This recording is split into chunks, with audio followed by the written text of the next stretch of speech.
Speaking of elections, we've got an election here about a month away. The one that a lot of people are paying attention to is the governor's race. We've got Governor Greg Abbott facing off against Robert Beto O'Rourke. And, first off, this seemed like it would be maybe a much more interesting race 6 months ago, 8 months ago. Certainly, you look at the polls, Governor Abbott running away with it, I think we can say at this point. But there was an interesting moment at the debate last week where Governor Greg Abbott actually said, for, I believe, the first time we've seen him make this statement, that he wants to eliminate school property taxes.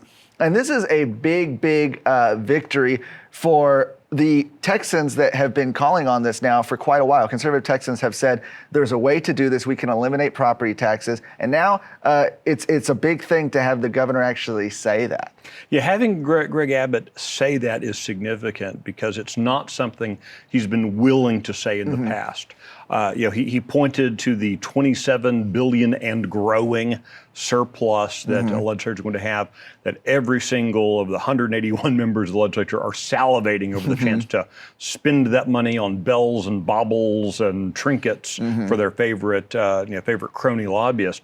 And instead, you've got Greg Abbott saying, "Oh, hey, we should be eliminating the school property tax."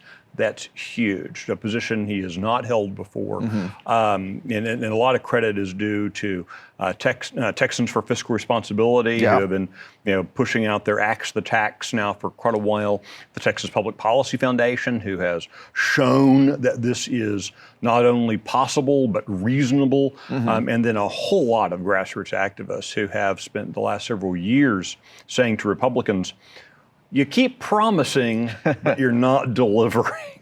And I think that is finally getting through to Republicans, that it's just unsustainable. Particularly when you have Florida, their legislature is going to be taking up legislation to cut both their property tax and their sales tax.